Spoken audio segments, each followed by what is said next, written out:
Fabrikazio mekanikoko produkzioaren programazioko heziketa zikloa salduko zuete, por bat zerritzen den da zer dan. Batez be mekanizazioa enfokautako ziklo bat da.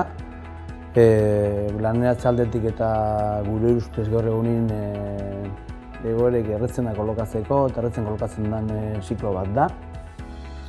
Eta batez be, lanpostuetara enfokatuta kolokatzen dira a nivel de mantenimiento mekaniko, makinen konpoketa aldera enfokatuko da portxua, baina batez be mekanizazio aldera eta montajera.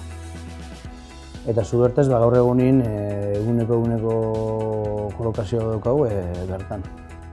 Gero, prestakuntza ziklo hau eginda hemen zenturan bentzet, daukagu aukera bat, eta dana 3 urtea ditzetzauna, dana proiektu bat daukagune barruan sortuta, non etxen dan urtebi amaitxu, FCT etxen da berton barruen, eta gero etxen dana da urtebeteko bekario bezala berton geratu.